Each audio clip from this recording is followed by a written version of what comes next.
And it was not easy. Here we go with Caleb Calhoun. I'm Dave Hooker off the Hook Sports.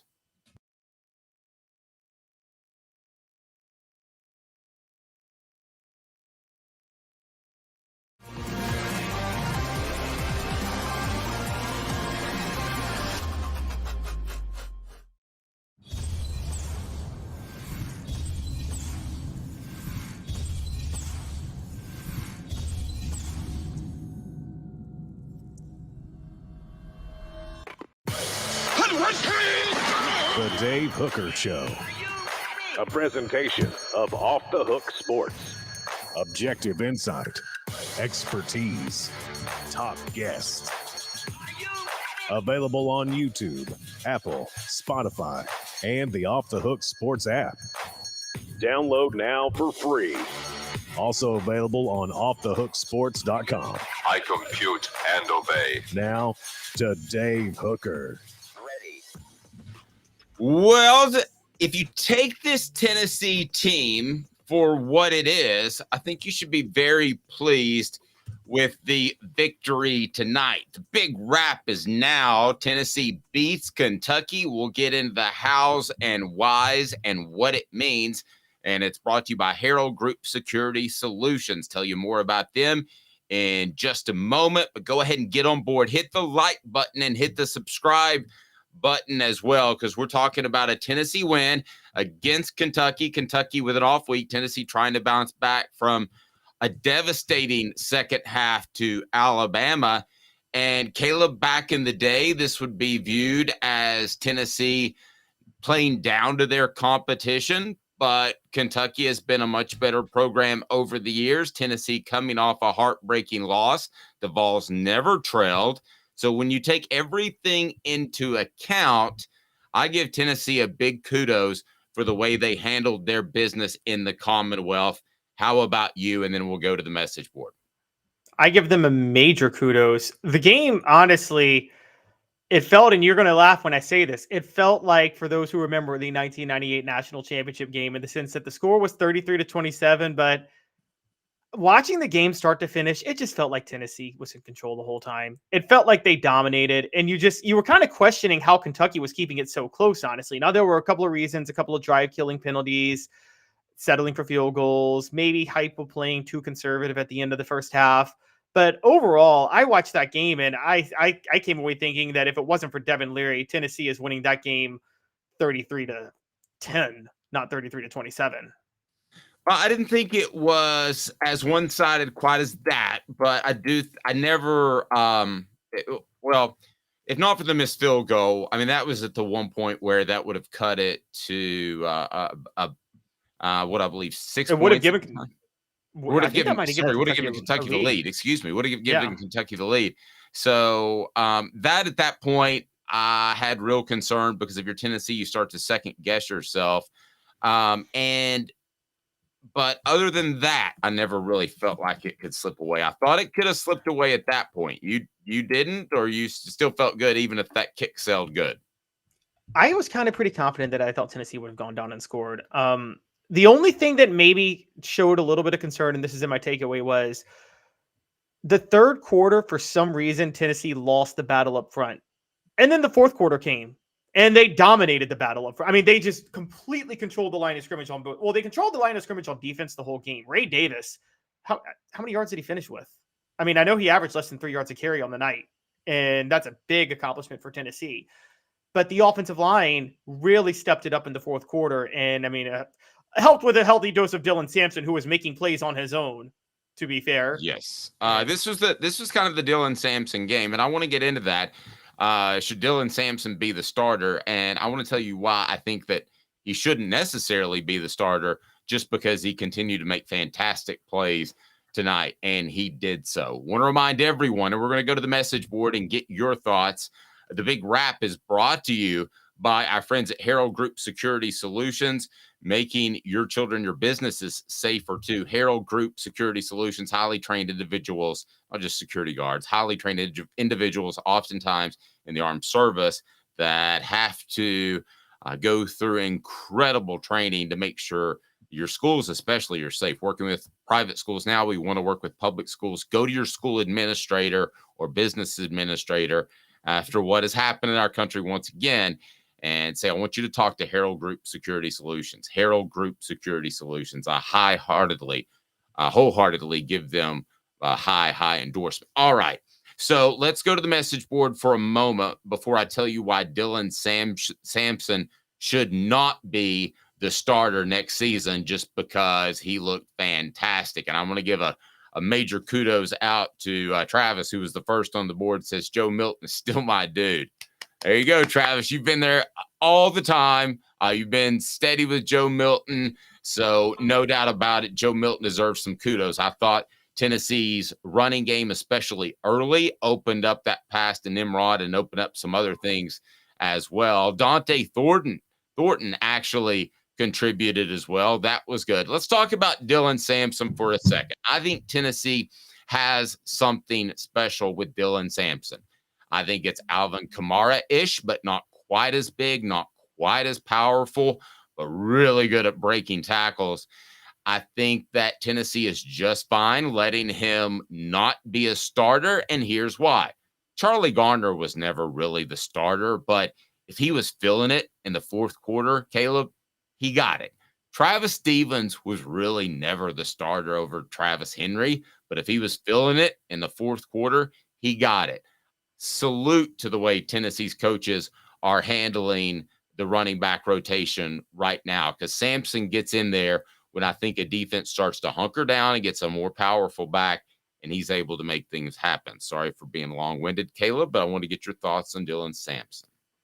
Yeah, Dylan Sampson played superb. You have to give him a lot of credit for what he did at the end of that game. I mean, there was a shovel pass and 2 running plays. All 3 should have been stopped in the backfield, and Dylan Sampson two of them should have been stopped in the backfield. Dylan Sampson turned them in the first downs. There was another play, and I think it was on a 3rd down late that Dylan Sampson caught a pass where he should have been stopped behind the first down marker, and he made a first down out of it. Yes, I remember that. Yeah, I remember that one actually may have been the most impressive in my mind. They're all pretty close, but that play in particular, which is an extended running play, we've talked about that. He didn't have great blocking downfield. Yeah, I mean, he didn't. That's a mini screen where he's supposed to have a couple of guys out front, and he didn't. So that to me was the most impressive. Continue with your thoughts. I want to remind everybody to hit that subscribe button right now. Hit the subscribe button because we're with you each and every weekday at 10 a.m. And we also will have Cooper Mays and Jacob Warren on their respective ball reports. We'll also have that Sunday show with Fred White. So hit the subscribe button now. Hit the like button now, because you're enjoying the program. I think Tennessee played pretty good. Finish your thoughts on Sampson. And if you hit the like and subscribe button and you come back, I'm just going to go ahead and say this now, Dave. You guys get to watch me drink coffee with mayonnaise this week because... Oh, that's right. What was your bet? I said Oregon and Utah would hit the over. I did not. And Oregon did their part. They scored 35, but Utah was held to 6 today. Caleb having some coffee with mayonnaise. All right, so let's get back to Tennessee here for a second. As it looks like you're changing headphones. I apologize. I'm a coach fiddling with my headphones. That's fine. Okay, so Sampson doesn't necessarily need to be the starter. Would you agree with that? Just because he had a great, and I use this word not in terms of a run, but a great run of plays in the game. He doesn't necessarily need to be the starter, though, right? Or does he? No. Oh, no, because, again, Jalen Wright had a great run of plays in the first quarter. That touchdown run by Jalen Wright, don't forget the cut he made and the tackles he broke on that. We're forgetting Jalen Wright at the beginning of the game. That was an incredible 52-yard run. Another bet I lost because I said Jalen Wright would not go for over 57.5 yards. He went over 57.5 yards on the first drive of the game. And so I still say Jalen Wright, I think, is the more physical back. I think Jalen Wright's vision. Now, I'm spitballing here because I have no proof of this, but my guess is if you trust Jalen Wright's vision more than you trust Dylan Sampson's vision at this moment. And so that's why I think they go with, because a lot of Dylan Sampson's plays were in the passing game and some Joe Milton checkdowns, which I'm sure we'll get to Joe Milton soon here in the near future because we got to give him a lot of credit. But before then, yeah, a lot of those were he got the ball on checkdowns and open space and made plays, whereas everything Jalen Wright did was design runs that he had to get from the line of scrimmage.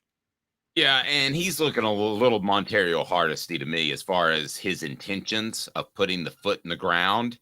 And I thought you saw also a collection of what Tennessee has been doing over the past couple of weeks with Jalen Wright, and that is run hard, run hard. And he's mostly done that. And he ran hard tonight, don't get me wrong, but it wasn't all about running through somebody. That Kentucky defense was prepared for that. And that was a very physical, in your face type of runner. So what happened tonight? Jalen felt that, and he was able to make a couple of people miss by bouncing outside. I thought it was the perfect mix.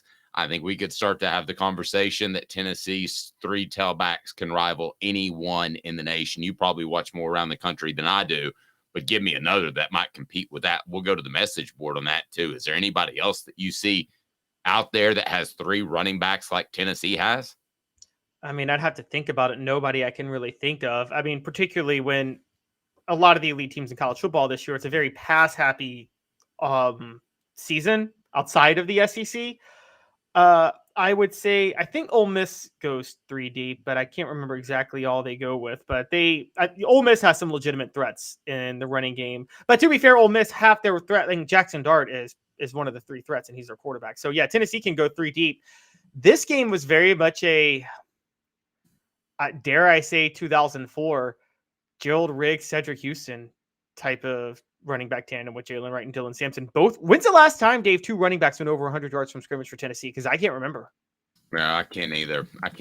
And it set up Joe Milton, and let's give Joe Milton some love because you can't go this deep into a show without the way he played. So tell me what you thought about Joe Milton on the message board. But my goodness, Joe Milton was fantastic. You should hit that Nimrod pass every single time, but his accuracy as a whole, there was no dry spell like we have seen in most of the other games this season. Kudos, Joe Milton. Absolute big kudos to him. Your thoughts on his play?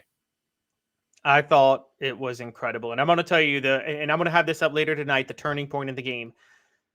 The end of the first half, Josh Heupel would never, if he had, remember, he was playing to go into halftime. Remember that? Mm-hmm. And if he has Hendon Hooker, he's not playing to go into halftime, right? He's going all for the score at that point. He's got Joe Milton. He's playing for halftime, but he realizes it's 3rd down and he's got to get a completion. Joe Milton rolls out.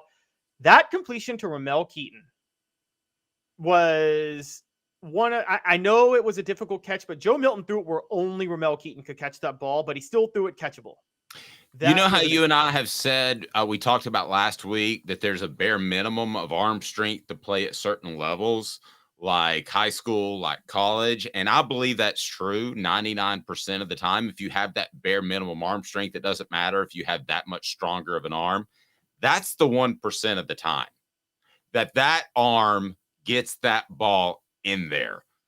Just good arm does not get, an even really good arm does not get that ball in there.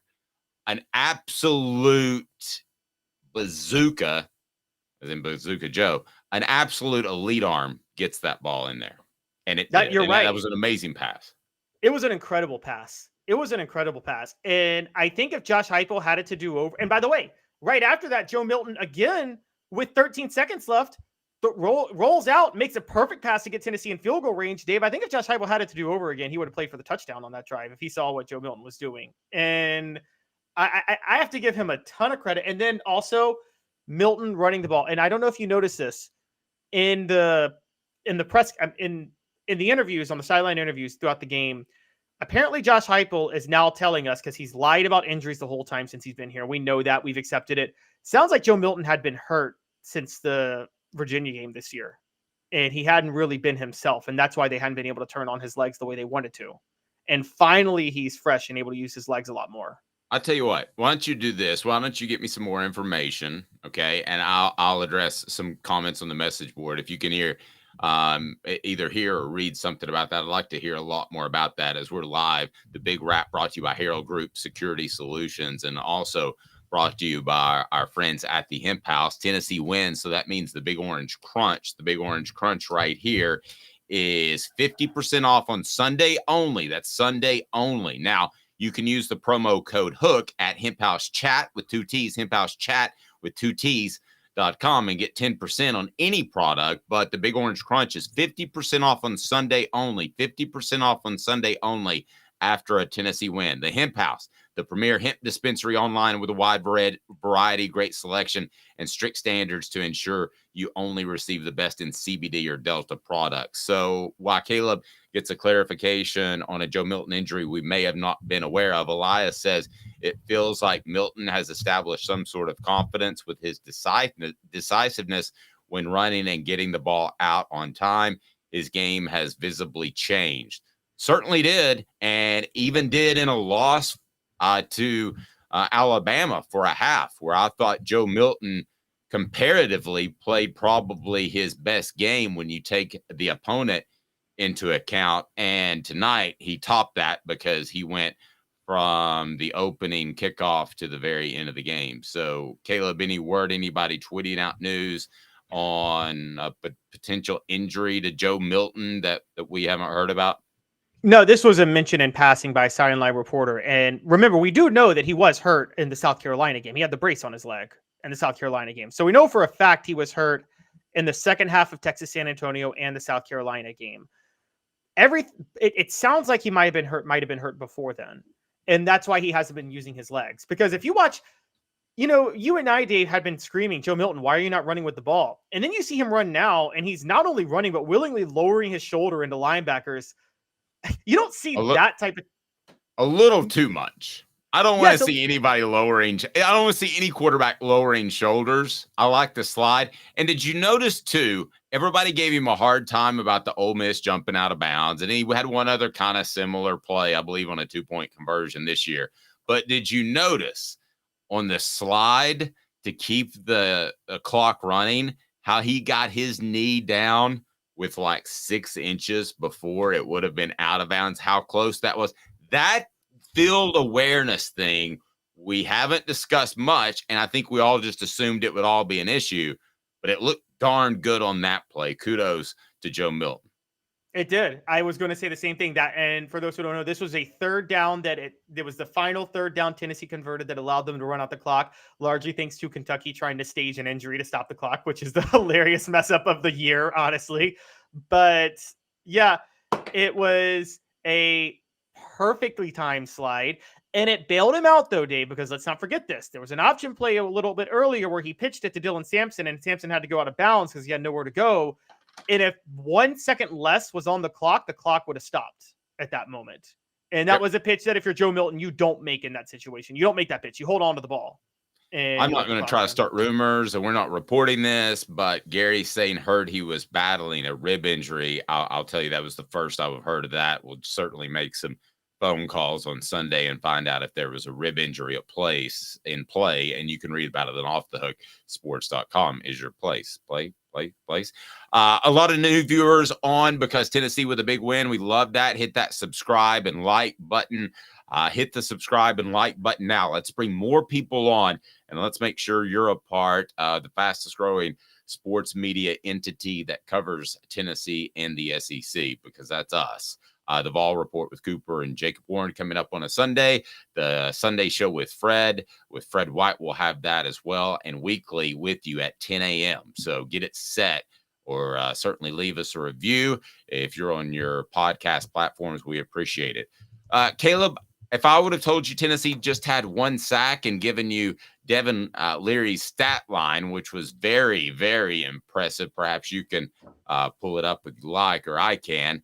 If I'd have said 1 sack and a stat line of 28 of 39 for 373 and 2 yards, I will go ahead. 2 touchdowns. 2 touchdowns. And oh, what did I say? You said 2 yards. Oh, 2 touchdowns. If you complete 28 passes and have 2 yards, that'd be amazing. I've had too much energy drink, as you can tell tonight. All right. So, but if I told you that stat line and Tennessee just gets 1 sack, you would have said the score is Kentucky wins blank. I would have said Kentucky probably wins 41 to, I would still say 33 to 35 for Tennessee, because I thought Tennessee was going to get into the 30s in this game. Just, I sawing what I saw last week, I had confidence in Joe Milton going into this game, but I would say Kentucky would have won, and it would have been the sacks. I'm not shocked by the yardage. I'm shocked by the sacks.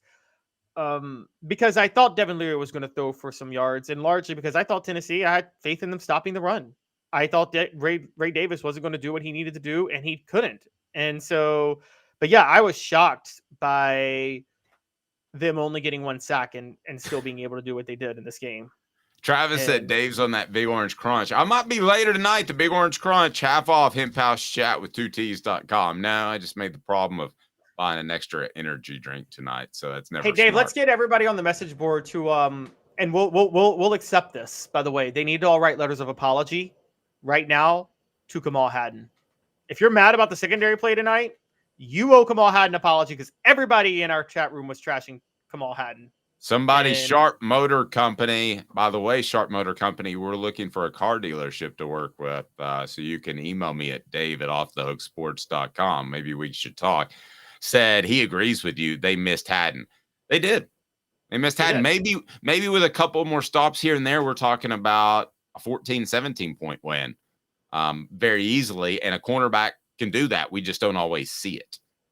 Yeah, because one of the underrated things cornerbacks do, Dave, and you know this, Devin Leary was deadly accurate. The most underrated thing they do, though, is knock receivers off their timing and off their routes.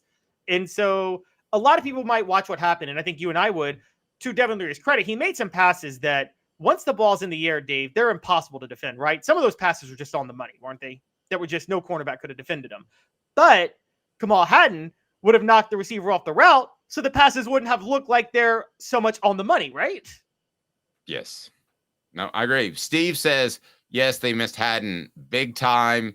And then Travis, who I have a love-hate relationship with, said, our defense shut Ray Davis down but couldn't get to the quarterback. Somewhere Kamal Hadden is face guarding still. Oh, my gosh. That's because they play so much man. You can't look back to the ball. I'm sorry. You can't look back to the ball. If you look back to the ball, you lose your man and you lose the ball. So that used to drive people crazy when they played a lot of man in the late 90s and throughout the 2000s. If you play that much man, you can't turn around and play the ball. If you play zone, you're facing the quarterback. It's a totally different concept. But anyway, I still love you, Travis. They missed him, and I'm not sure why Tennessee didn't get more than 1 sack. That to me, and have more pressure. They didn't have a lot of quarterback pressures. And I know that Kentucky kept a lot of people in the block at times. I think one time I may have seen 7 guys stay in a block. I know they kept 6 a lot. And maybe it's as simple as that. But I still thought Tennessee man up just because they were better athletes would get more pressure than what they got. Yeah, I thought that I feel like Tim Banks dialed back the pressure in this game, though. I think he had a lot of times the linebackers stay effectively in spy, not out of fear of Devin Leary running the ball. I think it was more they didn't want Ray Davis getting to the second level, which was, we'll let you cross the line of scrimmage, but we don't want you getting more than 2 yards on a carry. And I think that was their focus in the game. I think largely it worked. I mean, look, we're being a little unfair to Tennessee's defensive line. They stopped Kentucky on a 4th and 1 on the second drive in the game. I mean, and that was a huge stop. I think it was obvious. I'm going to use my term that you said you liked. I think it was obvious they were all about gap integrity against the run game in particular. So when you are that, you're not supposed to play as free. You're not supposed to play, I use the term hair on fire, when you're just basically going after the quarterback and you don't care who else has the ball. But no, when you play high gap integrity against a good running team, against a good running back, you're worried about the cutbacks. And maybe that was part of it. Daniel says, I'll admit I was tough on Hadden mainly because his mouth didn't match his play. He fixed that. Now, this is a conversation I don't want to have for too long right now because it's college football and you should enjoy every single win. But I am going to have it for a second. Too many injuries, and Green Wave corrected himself just below in the message board. He said too many injuries, key injuries this year and last year. Well, I'm not talking about last year, but this year with Hadden now, you are talking about a lot of key injuries. You know, Keenan Pili never even got a chance to get started, really. We know Cooper Mays, and I believe that cost Tennessee the Florida game. You're at the point, and I've discussed this with other journalists who say, oh, well, every team has injuries. No, sometimes they're key. I think you're at the point where when we look at this season and evaluate it as a whole, Caleb, we're going to have the conversation that injuries played a big part in their final record. At least one game. Yeah. Now, to be fair, it absolutely did. Now, I know people are going to say I'm crazy because of the Hendon Hooker injury, but Tennessee was very lucky with injuries last year. Nobody, up until that South Carolina game, nobody got hurt. The whole offensive line didn't miss a start, did they, Dave? All of last year for Tennessee. I don't think they did. Well, they missed one in the LSU game because of a quiet suspension, but okay, but that's one game, but there were no injuries the whole year, right? Total, right. And so this kind of happens. The luck ran out. I will say this: if Tennessee, and this is very possible, if they finish the year with, given these injuries, if they finish the year with 10 wins, this is a better coaching job than Josh Heupel did last year. I agree with that. I don't think it's close. Yeah, not even. I agree, not even close. And because what he's doing right now with a quarterback he doesn't fully trust, which was clear in this game, key injuries at center, at linebacker, having to change his philosophy based on the personnel to have this team, guys, they're 6-2 right now. And I mean, I know it's Tennessee and you wanted to be competing for a championship or a playoff, but look, when Heupel took over 2 years ago, if you had said they'd be 6-2 at that year, you'd be thrilled. 2 years later, you wanted more, but given the injuries they've had to be 6-2 at where they are, I think more than anything, that shows that this program is really on more firm footing than people thought. I mean, I did not think they could survive a Cooper Mays, Keenan Pili, and Kamal. I did think Kamal Hadden because I didn't think Kamal Hadden would be that good. But Cooper Mays. But in retrospect, we think he's good. I thought Josh Heupel, who we've called too stubborn at times. Be sure to hit that like and subscribe button. Don't forget to subscribe. New viewers, I know we're on board now. But we have said Josh Heupel is too stubborn. Well, look what he did tonight, and it worked out. Dante Thornton, they slid him to wide out instead where he was projected to play, and that was slot. That's a pretty suave coaching move. Kudos, Josh Heupel. Kudos, Josh Heupel. And I have been hard on him all year, and I'm gonna give an applause for Dante Thornton because you know what? He showed up in this game, and we got to give, if we're going to be this hard on him as we have been all year, we got to give credit where he's due. He led the team in receiving, and the first catch he had was a swing pass to the out, and he fought for about 5 extra yards from what he got, if I remember correctly. And so we have to give Dante Thornton a lot of credit for that.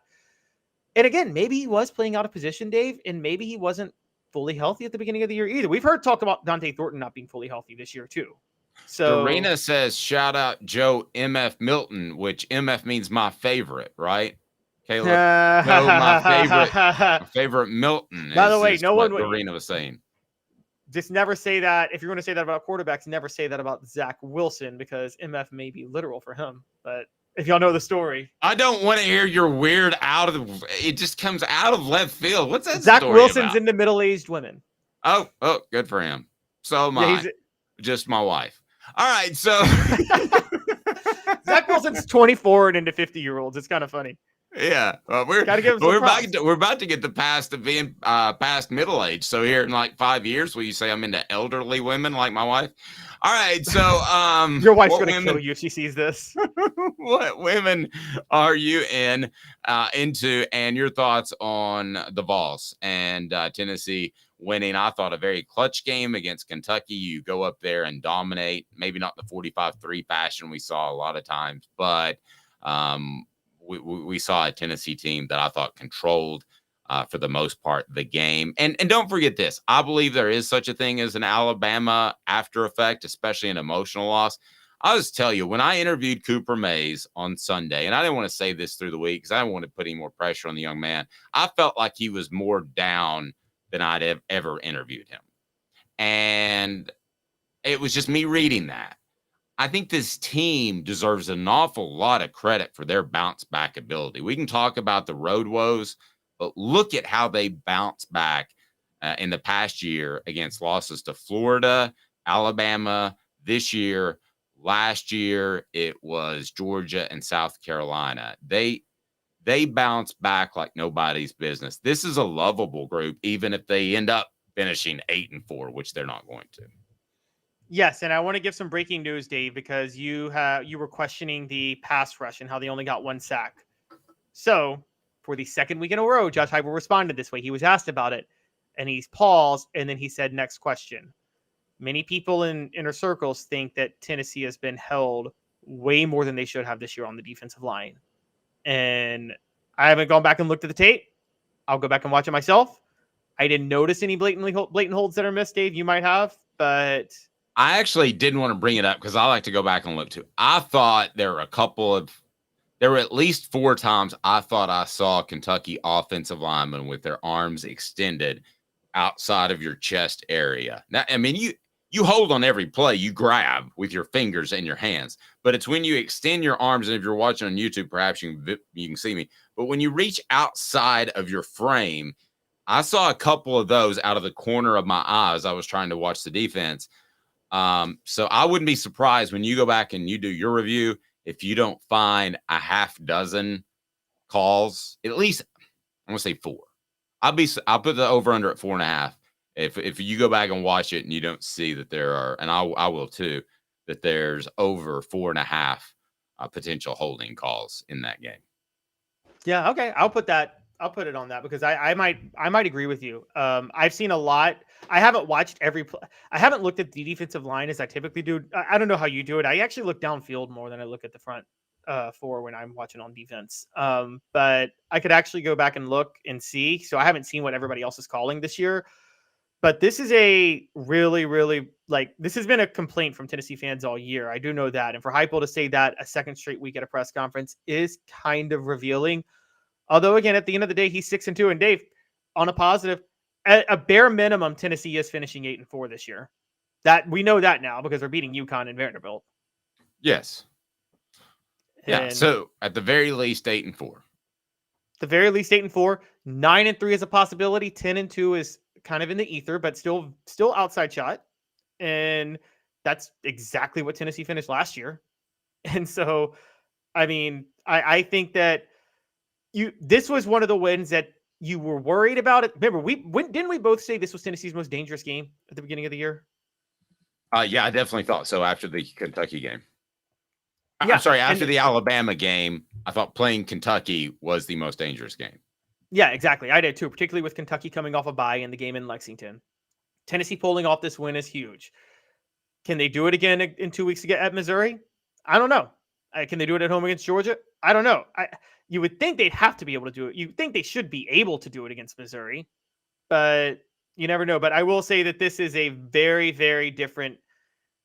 This is a very different Tennessee team than the one we saw 2 weeks ago. No, I think it started in Tuscaloosa, even though that was a tough loss to swallow. Okay, one thing that this team's got to get better at, I'm going to let you. Do you want to fill in the blank first, or do you want me to?